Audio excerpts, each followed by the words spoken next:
BPL card ರದ್ದತಿ ಏನು ಚರ್ಚೆ ಆಗ್ತಾ ಇದೆ, ಇದರ ಬೆನ್ನಲ್ಲೇ ಕಾರ್ಮಿಕ ಕಾರ್ಡ್ಗಳು ಕೂಡ ರದ್ದತಿ ಆಗ್ತಾ ಇದೆ ಅನ್ನುವಂಥ ವಿಚಾರ ಸಾಕಷ್ಟು ಚರ್ಚೆಯನ್ನು ಹುಟ್ಟುಹಾಕ್ತಾ ಇರತಕ್ಕಂಥದ್ದು. ಈ ಬಗ್ಗೆ ಮಾತನಾಡೋದಕ್ಕೆ ಕಾರ್ಮಿಕ ಸಚಿವರಾಗಿರ್ತಕ್ಕಂಥ ಸಂತೋಷ್ ಲಾಡ್ ಅವರು ಇದ್ದಾರೆ, ಅವ್ರನ್ನ ಮಾತನಾಡ್ಸೋಣ. ಸರ್, BPL ಕಾರ್ಡ್ ಒಂದು ಕಡೆ ರದ್ದಾಗ್ತಾ ಇದೆ, ಅದರ ಜೊತೆಗೆ ಒಂದಷ್ಟು ಕಾರ್ಮಿಕರಿಗೂ ಕೂಡ ಆತಂಕ ಎದುರಾಗಿರ್ತಕ್ಕಂಥದ್ದು, ಹೆಚ್ಚಿನ ಸಂಖ್ಯೆಯಲ್ಲಿ ಕಾರ್ಮಿಕ ಕಾರ್ಡ್ಗಳು ರದ್ದತಿ ಆಗ್ತಾ ಇದ್ದಾವೆ ಅನ್ನುವಂಥದ್ದು. ಅಲ್ಲ, ಇಲ್ಲಿ ಸ್ವಲ್ಪ ಕ್ಲಾರಿಫಿಕೇಶನ್ ಇರಲಿ. BPL ಕಾರ್ಡ್ ರದ್ದು ಮಾಡ್ತಿಲ್ಲ. ಯಾರು BPL ಕಾರ್ಡ್ ಅನರ್ ಇದ್ದಾರೆ, ಯಾರು ಅವ್ರು BPL ಕಾರ್ಡಾಗಿ ಯೂಸ್ ಮಾಡ್ತಾಯಿದ್ರು ಅದನ್ನು ರದ್ದು ಮಾಡ್ತಾಯಿದ್ವಿ. BPL ಕಾರ್ಡ್ ರದ್ದು ಮಾಡ್ತಾ ಇಲ್ಲ.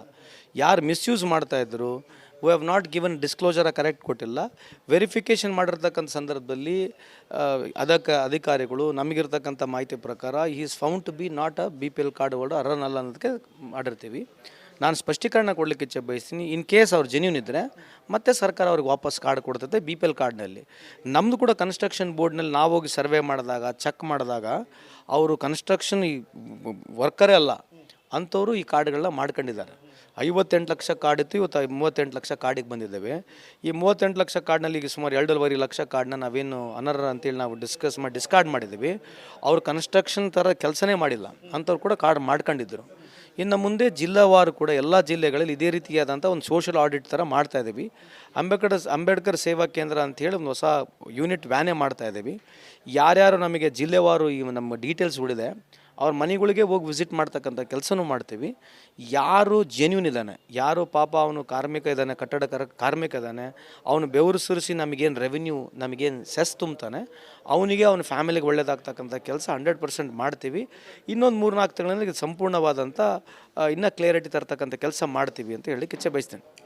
ಅನರ್ಹ ಕಾರ್ಡ್ಗಳು ಏನಿದಾವಲ್ಲ ಸರ್, ಯಾರಕ್ಕೆ ಕೊಟ್ಟಿದ್ರು ಸರ್ ಇವನ್ನ ಕಾರ್ಡ್ಗಳು ಇಷ್ಟೊಂದು ಜನಕ್ಕೆ, ಇಷ್ಟೊಂದು ದೊಡ್ಡ ಸಂಖ್ಯೆಯಲ್ಲಿ ಅಂತ? ಈಗ ಅದನ್ನು ಹೇಳಿದ್ರೆ ಏನು ಅರ್ಥ ಇಲ್ಲ. ಸೊ ಪೀಪಲ್ ಮಿಸ್ಯೂಸ್ ಎಲ್ಲ ಸಿಸ್ಟಮ್ನಲ್ಲಿ ಮಾಡಿದ್ದಾರೆ. ಅದು ಈಗ ಹೇಳಿದ್ರೆ ಏನು ಅರ್ಥ ಇಲ್ಲ. ಸೊ ಅದು ಮಾಡಿರ್ತಕ್ಕಂಥದ್ದು ಎಲ್ಲರೂ ಆನ್ಲೈನ್ ಇದೆ, ಆನ್ಲೈನ್ ಸಿಸ್ಟಮ್ನಲ್ಲಿ ಮಾಡಿದ್ದಾರೆ. ಸೊ ನಮ್ಮ ಸಿಸ್ಟಮ್ಗಳೇ ಎಲ್ಲ ಸರ್ಕಾರಗಳು, ನಮ್ಮ ಸರ್ಕಾರದಲ್ಲಿ ಕೂಡ ಕಾರ್ಡ್ಸ್ಗಳಾಗಿದೆ, ಅವ್ರ ಸರ್ಕಾರದಲ್ಲಿ ಕಾರ್ಡ್ಸ್ ಆಗಿದೆ. ಈ ಕಡಿವಾಣ ಆಗ್ತಕ್ಕಂಥದ್ದು ಒಂದು ಪ್ರಯತ್ನ ಮಾಡ್ತಿದ್ದೀವಿ, ಮುಂದೇನೂ ಮಾಡ್ತೀವಿ. ಇದು ಡೆಫಿನೆಟ್ಲಿ ಪಾಸಿಟಿವ್ ಆಗಿ ಮಾಡ್ತೀವಿ. ಯಾರನ್ನ ಜೆನ್ಯೂನ್ ಇದ್ದವ್ರು ಬಿಟ್ಟು ಹೋಗಿದ್ದಾರೆ, BPL ಕಾರ್ಡ್ ಆಗಿರಲಿ, ನಮ್ಮ ಕನ್ಸ್ಟ್ರಕ್ಷನ್ ಬೋರ್ಡ್ ಕಾರ್ಡ್ ಆಗಿರಲಿ, ವಾಪಸ್ ಮತ್ತೆ ಅವ್ರಿಗೆ ಕಾರ್ಡ್ ಕೊಡ್ತಕ್ಕಂಥ ಕೆಲಸನೂ ಮಾಡ್ತೀವಿ. ಖಂಡಿತವಾಗಿ ಅವ್ರನ್ನ ಹುಡುಕುವಂಥ ಕೆಲಸಗಳಾಗುತ್ತೆ ಸರ್, ಅರ್ಹ ಇದ್ದವ್ರನ್ನ ಅಂತ. 100% ಅಲ್ಲ. ಈಗ ನಾವು 2.5 ಲಕ್ಷ ಕಾರ್ಡ್ ತೆಗೆದಿದ್ದೀವಿ, ಹುಡುಕಿದ್ದೀವಿ ನಾವು. ಅದರಲ್ಲಿ ಲೋಕಲ್ MLAಗಳು ಕೂಡ ನಾವು ರಿಕ್ವೆಸ್ಟ್ ಮಾಡ್ಕೊಂಡಿದ್ದೀವಿ. ನಮ್ಮದಲ್ಲಿ ಓವರ್ ಸೈಟ್ ಆಗಿ ಏನೇನು ಬೈ ಚಾನ್ಸ್ ಹೋಗಿದ್ದಾರೆ ವಾಪಸ್ ಅರ್ಜಿ ಹಾಕಲಿ.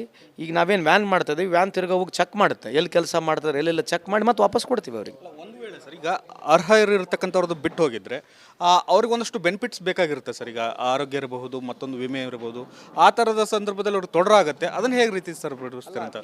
If we find is genuine, ಅವ್ರು ಜೆನ್ಯೂನ್ ಇದ್ದರೆ ಬೋರ್ಡ್ನಲ್ಲಿ ಪ್ರಾವಿಷನ್ ಇದೆ, ಮಾಡಿಕೊಡ್ಲಿಕ್ಕೆ ಪ್ರಾವಿಷನ್ ಮಾಡಿಕೊಡ್ತೀವಿ ಬೋರ್ಡ್ನಲ್ಲಿ.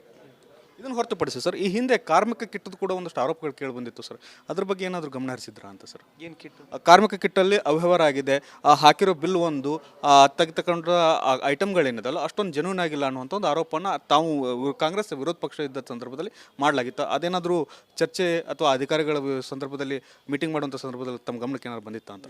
ಆ ಥರದ್ದೇನು ಬಂದಿಲ್ಲ. ಈ ಥರದ ಒಂದು ಆರೋಪ ಹಿಂದೆ ಪ್ರಿಯಾಂಕ್ ಖರ್ಗೆ ಅವರು ಮಾಡಿದ್ರು, ಇಲ್ಲಿವರೆಗೂ ಕೂಡ ತಮ್ಮ ಗಮನಕ್ಕೆ ಯಾಕೆ ಬರಲಿಲ್ಲ ಅಂತ ಸರ್?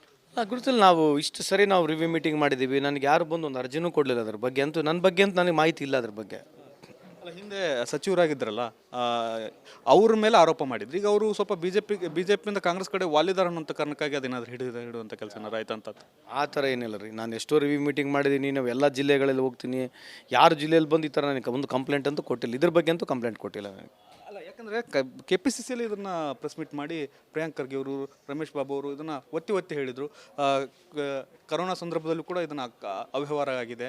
ಅದರ ಜೊತೆಗೆ ಕಾರ್ಮಿಕರಿಗೆ ಕೊಡ್ತಕ್ಕಂತಹ ಸಲಕರಣೆಗಳೇನಿದಾವೆ ಅವಕರಲ್ಲಿ ಕೂಡ ಅಷ್ಟು ಗುಣಮಟ್ಟ ಇಲ್ಲ ಅನ್ನುವಂಥದ್ದನ್ನು ಒಂದಷ್ಟು ಪ್ರಶ್ನೆ ಮಾಡಲಾಗಿತ್ತು ಆ ಸಂದರ್ಭದಲ್ಲಿ ಅಂತ. ಏನಾಗಿರ್ತದೆ, could be it is correct also. ಏನಾಗುತ್ತೆ, ನಾವು ಈ ಕಿಟ್ಗಳು ಕೊಟ್ಬಿಟ್ಟಿರ್ತೀವಿ, ಅದನ್ನು ಹೆಂಗೆ ಪತ್ತೆ ಹಚ್ಚೋದು ಕೂಡ ಕಷ್ಟ ಇದೆ. ಕಿಟ್ಟು ಕೊಟ್ಬಿಟ್ಟಿದ್ದೀವಿ, ಅದನ್ನ ಹೆಂಗೆ ಪರಿಶೀಲನೆ ಮಾಡಿ ಚೆಕ್ ಮಾಡೋದು, ಫುಡ್ ಕಿಟ್ಟು ಕೂಡ ಕೊಟ್ಬಿಟ್ಟಿರ್ತಾರೆ. ಈ ಥರದ್ದೆಲ್ಲ ಡೈರೆಕ್ಟ್ ಬೆನಿಫಿಟ್ಸ್ ಕೊಟ್ಟಾಗ ಈ ಕೈಂಡ್ ಬೆನಿಫಿಟ್ಸ್ ಇದೆ. ಕ್ಯಾಶ್ ಬೆನಿಫಿಟ್ ಆದರೆ ಹೋಗೋದಿಲ್ಲ ಅಂತ ಚೆಕ್ ಮಾಡ್ಬೋದು. ಈ ಕೈಂಡ್ ಬೆನಿಫಿಟ್ಸು ಯಾರು ರೀಚ್ ಆಗಿದೆ, ಎಷ್ಟು ಕ್ವಾಂಟಮ್ ರೀಚ್ ಆಗಿದೆ ಅದನ್ನ ವೆರಿಫೈ ಮಾಡೋದು ಕಷ್ಟ ಇರುತ್ತೆ. ಬಟ್ ನನ್ನ ಪ್ರಕಾರ ಆ ಥರ ನನಗೇನು ಇನ್ಫಾರ್ಮೇಷನ್ಸ್ ಬಂದಿಲ್ಲ. ಸ್ಟಿಲ್ ಬಂದರೆ ಅದನ್ನ ಡೆಫಿನೆಟ್ಲಿ ಚೆಕ್ ಮಾಡ್ತೀನಿ ನಾನು. ಈಗ ರಿಪಬ್ಲಿಕ್ ಕಾರ್ಡ್ ಈ ಮೂಲಕ ತಮ್ಮ ಗಮನಕ್ಕೆ ತರ್ತಾ ಇದೆ, ಹೆಚ್ಚಿನ ಬಿಲ್ ಹಾಕಲಾಗಿದೆ ಅನ್ನೋಂಥದ್ದು. ನೆಕ್ಸ್ಟ್ ರಿವ್ಯೂ ಮೀಟಿಂಗಲ್ಲಿ ಇದನ್ನ ಬಗ್ಗೆ ಅಧಿಕಾರಿಗಳು ಪ್ರಶ್ನೆ ಮಾಡ್ತೀರಾ ಅಂತ? ಇಲ್ಲಿ ನೀವೇನೇನು ಕೊಟ್ಟರಲ್ಲ, ಬಿಲ್ ಅಂದರೆ ಹೆಂಗೆ, ಬಿಲ್ ಅಂದರೆ ಹೆಂಗೆ? ನೀವು ಮಾಡಿದಂಥ ಪ್ರೆಸ್ ಮೀಟನ್ನೇ ನಾನು ನಿಮಗೆ ಕಳಿಸ್ತೇನೆ ಸರ್ ಅಂತ. ನಾನು ಮಾಡಿರೋ ಅಲ್ಲ ಅಲ್ಲ KPCC ಇಂದ ಮಾಡಿರ್ತಕ್ಕಂಥ ಪ್ರೆಸ್ ಮೀಟ್. ಅದೇ ಹೇಳಿದ್ನಲ್ಲ, ಇರ್ಬೋದು ಆ ಟೈಮ್ನಲ್ಲಿ. ಬಟ್ ಹೌಡಿ ಕ್ವಾಂಟಮ್ ಫೈಮ್ ಅನ್ನೋದು ನಮಗೂ ಕಷ್ಟ ಆಗುತ್ತೆ. ಬಟ್ ಕೊಡಿ, ನಾನು ಅದನ್ನ ಪರಿಶೀಲನೆ ಮಾಡಿಸ್ತೇನೆ ಖಂಡಿತ.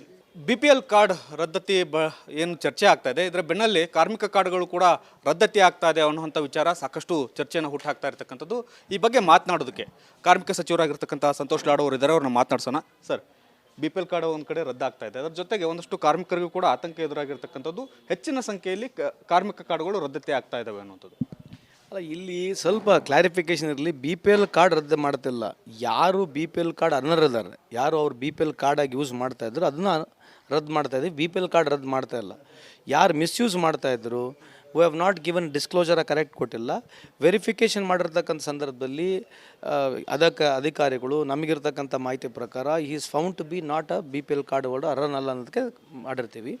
ನಾನು ಸ್ಪಷ್ಟೀಕರಣ ಕೊಡಲಿಕ್ಕೆ ಇಚ್ಛೆ ಬಯಸ್ತೀನಿ. ಇನ್ ಕೇಸ್ ಅವ್ರು ಜೆನ್ಯೂನ್ ಇದ್ದರೆ ಮತ್ತೆ ಸರ್ಕಾರ ಅವ್ರಿಗೆ ವಾಪಸ್ ಕಾರ್ಡ್ ಕೊಡ್ತೈತೆ BPL ಕಾರ್ಡ್ನಲ್ಲಿ. ನಮ್ಮದು ಕೂಡ ಕನ್ಸ್ಟ್ರಕ್ಷನ್ ಬೋರ್ಡ್ನಲ್ಲಿ ನಾವು ಹೋಗಿ ಸರ್ವೆ ಮಾಡಿದಾಗ, ಚೆಕ್ ಮಾಡಿದಾಗ ಅವರು ಕನ್ಸ್ಟ್ರಕ್ಷನ್ ವರ್ಕರೇ ಅಲ್ಲ ಅಂಥವರು ಈ ಕಾರ್ಡ್ಗಳನ್ನ ಮಾಡ್ಕೊಂಡಿದ್ದಾರೆ. 58 ಲಕ್ಷ ಕಾರ್ಡ್ ಇತ್ತು, ಇವತ್ತು 38 ಲಕ್ಷ ಕಾರ್ಡಿಗೆ ಬಂದಿದ್ದಾವೆ. ಈ 38 ಲಕ್ಷ ಕಾರ್ಡ್ನಲ್ಲಿ ಈಗ ಸುಮಾರು 2.5 ಲಕ್ಷ ಕಾರ್ಡ್ನ ನಾವೇನು ಅನರ್ಹ ಅಂತೇಳಿ ನಾವು ಡಿಸ್ಕಾರ್ಡ್ ಮಾಡಿದ್ದೀವಿ.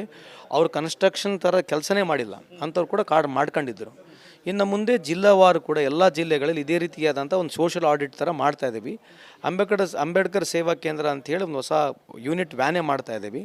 ಯಾರ್ಯಾರು ನಮಗೆ ಜಿಲ್ಲೆವಾರು ಈ ನಮ್ಮ ಡೀಟೇಲ್ಸ್ ಉಳಿದೆ ಅವ್ರ ಮನೆಗಳಿಗೆ ಹೋಗಿ ವಿಸಿಟ್ ಮಾಡ್ತಕ್ಕಂಥ ಕೆಲಸನೂ ಮಾಡ್ತೀವಿ. ಯಾರು ಜೆನ್ಯೂನ್ ಇದ್ದಾನೆ, ಯಾರು ಪಾಪ ಅವನು ಕಾರ್ಮಿಕ ಇದ್ದಾನೆ, ಕಟ್ಟಡ ಕಾರ್ಮಿಕ ಇದ್ದಾನೆ, ಅವನು ಬೆವರು ಸುರಿಸಿ ನಮಗೇನು ರೆವಿನ್ಯೂ, ನಮಗೇನು ಸೆಸ್ ತುಂಬ್ತಾನೆ, ಅವನಿಗೆ ಅವನ ಫ್ಯಾಮಿಲಿಗೆ ಒಳ್ಳೇದಾಗ್ತಕ್ಕಂಥ ಕೆಲಸ 100% ಮಾಡ್ತೀವಿ. ಇನ್ನೊಂದು 3-4 ತಿಂಗಳಲ್ಲಿ ಸಂಪೂರ್ಣವಾದಂಥ ಇನ್ನೂ ಕ್ಲಿಯರಿಟಿ ತರ್ತಕ್ಕಂಥ ಕೆಲಸ ಮಾಡ್ತೀವಿ ಅಂತ ಹೇಳಲಿಕ್ಕೆ ಇಚ್ಛೆ ಬಯಸ್ತೇನೆ. ಅನರ್ಹ ಕಾರ್ಡ್ಗಳು ಏನಿದಾವಲ್ಲ ಸರ್, ಯಾರಿಗೆ ಕೊಟ್ಟಿದ್ರು ಸರ್ ಇವನ್ನ ಕಾರ್ಡ್ಗಳು ಇಷ್ಟೊಂದು ಜನಕ್ಕೆ, ಇಷ್ಟೊಂದು ದೊಡ್ಡ ಸಂಖ್ಯೆಯಲ್ಲಿ ಅಂತ? ಈಗ ಅದನ್ನು ಹೇಳಿದ್ರೆ ಏನು ಅರ್ಥ ಇಲ್ಲ. ಸೊ ಪೀಪಲ್ ಮಿಸ್ಯೂಸ್ ಎಲ್ಲ ಸಿಸ್ಟಮ್ನಲ್ಲಿ ಮಾಡಿದ್ದಾರೆ. ಅದು ಈಗ ಹೇಳಿದ್ರೆ ಏನು ಅರ್ಥ ಇಲ್ಲ. ಸೊ ಅದು ಮಾಡಿರ್ತಕ್ಕಂಥದ್ದು ಎಲ್ಲರೂ ಆನ್ಲೈನ್ ಇದೆ, ಆನ್ಲೈನ್ ಸಿಸ್ಟಮ್ನಲ್ಲಿ ಮಾಡಿದ್ದಾರೆ. ಸೊ ನಮ್ಮ ಸಿಸ್ಟಮ್ಗಳೇ ಎಲ್ಲ ಸರ್ಕಾರಗಳು, ನಮ್ಮ ಸರ್ಕಾರದಲ್ಲಿ ಕೂಡ ಕಾರ್ಡ್ಸ್ಗಳಾಗಿದೆ, ಅವ್ರ ಸರ್ಕಾರದಲ್ಲಿ ಕಾರ್ಡ್ಸ್ ಆಗಿದೆ. ಈ ಕಡಿವಾಣ ಆಗ್ತಕ್ಕಂಥದ್ದು ಒಂದು ಪ್ರಯತ್ನ ಮಾಡ್ತಿದ್ದೀವಿ, ಮುಂದೇನೂ ಮಾಡ್ತೀವಿ.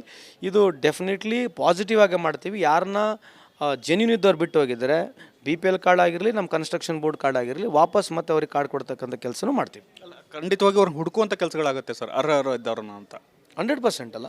ಈಗ ನಾವು 2.5 ಲಕ್ಷ ಕಾರ್ಡ್ ತೆಗೆದಿದ್ದೀವಿ, ಹುಡುಕಿದ್ದೀವಿ ನಾವು. ಅದರಲ್ಲಿ ಲೋಕಲ್ MLAಗಳು ಕೂಡ ನಾವು ರಿಕ್ವೆಸ್ಟ್ ಮಾಡ್ಕೊಂಡಿದ್ದೀವಿ.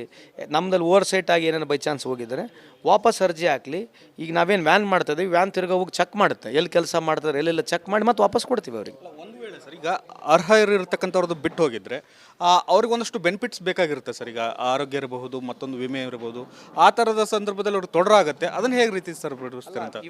If we find is genuine, ಅವ್ರು ಜೆನ್ಯೂನ್ ಇದ್ದರೆ ಬೋರ್ಡ್ನಲ್ಲಿ ಪ್ರಾವಿಷನ್ ಇದೆ, ಮಾಡಿಕೊಡ್ಲಿಕ್ಕೆ ಪ್ರಾವಿಷನ್ ಮಾಡಿಕೊಡ್ತೀವಿ ಬೋರ್ಡ್ನಲ್ಲಿ. ಇದನ್ನು ಹೊರತುಪಡಿಸಿ ಸರ್, ಈ ಹಿಂದೆ ಕಾರ್ಮಿಕ ಕಿಟ್ಟದ್ದು ಕೂಡ ಒಂದಷ್ಟು ಆರೋಪಗಳು ಕೇಳಿ ಬಂದಿತ್ತು ಸರ್, ಅದ್ರ ಬಗ್ಗೆ ಏನಾದರೂ ಗಮನ ಹರಿಸಿದ್ರಾ ಅಂತ ಸರ್? ಏನು ಕಿಟ್ಟು? ಕಾರ್ಮಿಕ ಕಿಟ್ಟಲ್ಲಿ ಅವ್ಯವಹಾರ ಆಗಿದೆ, ಹಾಕಿರೋ ಬಿಲ್ ಒಂದು ತೆಗೆದುಕೊಂಡ್ರ ಐಟಮ್ಗಳೇನಿದಲ್ಲ ಅಷ್ಟೊಂದು ಜೆನ್ಯೂನ್ ಆಗಿಲ್ಲ ಅನ್ನುವಂಥ ಒಂದು ಆರೋಪನ ತಾವು ಕಾಂಗ್ರೆಸ್ ವಿರೋಧ ಪಕ್ಷ ಇದ್ದ ಸಂದರ್ಭದಲ್ಲಿ ಮಾಡಲಾಗಿತ್ತು. ಅದೇನಾದರೂ ಚರ್ಚೆ ಅಥವಾ ಅಧಿಕಾರಿಗಳ ಸಂದರ್ಭದಲ್ಲಿ ಮೀಟಿಂಗ್ ಮಾಡುವಂಥ ಸಂದರ್ಭದಲ್ಲಿ ತಮ್ಮ ಗಮನಕ್ಕೆ ಏನಾದ್ರು ಬಂದಿತ್ತ ಅಂತ? ಆ ಥರದ್ದೇನು ಬಂದಿಲ್ಲ. ಈ ಥರದ ಒಂದು ಆರೋಪ ಹಿಂದೆ ಪ್ರಿಯಾಂಕ್ ಖರ್ಗೆ ಅವರು ಮಾಡಿದ್ರು, ಇಲ್ಲಿವರೆಗೂ ಕೂಡ ತಮ್ಮ ಗಮನಕ್ಕೆ ಯಾಕೆ ಬರಲಿಲ್ಲ ಅಂತ ಸರ್? ಗುರುತಿಲ್ಲ. ನಾವು ಇಷ್ಟು ಸರಿ ನಾವು ರಿವ್ಯೂ ಮೀಟಿಂಗ್ ಮಾಡಿದ್ದೀವಿ, ನನಗೆ ಯಾರು ಬಂದು ಒಂದು ಅರ್ಜಿನೂ ಕೊಡಲಿಲ್ಲ ಅದ್ರ ಬಗ್ಗೆ. ಅಂತೂ ನನ್ನ ಬಗ್ಗೆ ಅಂತ ನನಗೆ ಮಾಹಿತಿ ಇಲ್ಲ ಅದ್ರ ಬಗ್ಗೆ.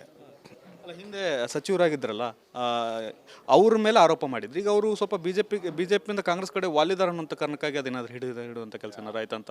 ಆ ಥರ ಏನಿಲ್ಲ ರೀ. ನಾನು ಎಷ್ಟೋ ರಿವ್ಯೂ ಮೀಟಿಂಗ್ ಮಾಡಿದ್ದೀನಿ, ನಾವು ಎಲ್ಲ ಜಿಲ್ಲೆಗಳಲ್ಲಿ ಹೋಗ್ತೀನಿ. ಯಾರು ಜಿಲ್ಲೆಯಲ್ಲಿ ಬಂದು ಈ ಥರ ನನಗೆ ಒಂದು ಕಂಪ್ಲೇಂಟ್ ಅಂತೂ ಕೊಟ್ಟಿಲ್ಲ, ಇದ್ರ ಬಗ್ಗೆ ಅಂತೂ ಕಂಪ್ಲೇಂಟ್ ಕೊಟ್ಟಿಲ್ಲ ನನಗೆ. ಅಲ್ಲ, ಯಾಕಂದರೆ KPCCಯಲ್ಲಿ ಇದನ್ನು ಪ್ರೆಸ್ ಮೀಟ್ ಮಾಡಿ ಪ್ರಿಯಾಂಕ್ ಖರ್ಗೆ ಅವರು, ರಮೇಶ್ ಬಾಬು ಅವರು ಇದನ್ನು ಒತ್ತಿ ಹೇಳಿದರು.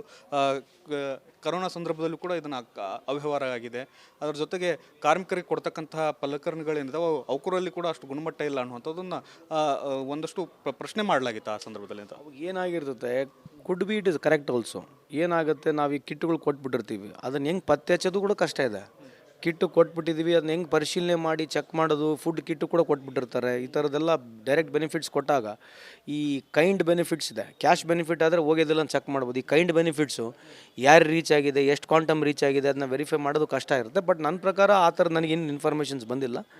ಸ್ಟಿಲ್ ಬಂದರೆ ಅದನ್ನ ಡೆಫಿನೆಟ್ಲಿ ಚೆಕ್ ಮಾಡ್ತೀನಿ ನಾನು. ಅಲ್ಲ, ಈಗ ರಿಪಬ್ಲಿಕ್ ಕನ್ನಡ ಈ ಮೂಲಕ ತಮ್ಮ ಗಮನಕ್ಕೆ ತರ್ತಾ ಇದೆ, ಹೆಚ್ಚಿನ ಬಿಲ್ ಹಾಕಲಾಗಿದೆ ಅನ್ನೋಂಥದ್ದು. ನೆಕ್ಸ್ಟ್ ರಿವ್ಯೂ ಮೀಟಿಂಗಲ್ಲಿ ಇದನ್ನ ಬಗ್ಗೆ ಅಧಿಕಾರಿಗಳು ಪ್ರಶ್ನೆ ಮಾಡ್ತೀರಾ ಅಂತ. ಇಲ್ಲಿ ನೀವೇನೇನು ಕೊಟ್ಟರಲ್ಲ ಎಚ್ ಬಿಲ್ ಅಂದ್ರೆ ಹೆಂಗೆ, ಎಚ್ ಬಿಲ್ ಅಂದ್ರೆ ಹೆಂಗೆ ಅದೇ ನೀವು ಮಾಡಿದಂಥ ಪ್ರೆಸ್ ಮೀಟನ್ನೇ ನಾನು ನಿಮಗೆ ಕಳಿಸ್ತೇನೆ ಸರ್ ಅಂತ. ನಾನು ಮಾಡಿರೋ ಅಲ್ಲ ಅಲ್ಲ KPCC ಇಂದ ಮಾಡಿರ್ತಕ್ಕಂಥ ಪ್ರೆಸ್ ಮೀಟ್. ಅದೇ ಹೇಳಿದ್ನಲ್ಲ ಇರ್ಬೋದು ಆ ಟೈಮ್ನಲ್ಲಿ, ಬಟ್ ಹೌಡಿ ಕ್ವಾಂಟಮ್ ಫೈಮ್ ಅನ್ನೋದು ನಮಗೂ ಕಷ್ಟ ಆಗುತ್ತೆ. ಬಟ್ ಕೊಡಿ, ನಾನು ಅದನ್ನ ಪರಿಶೀಲನೆ ಮಾಡಿಸ್ತೀನಿ ಖಂಡಿತ.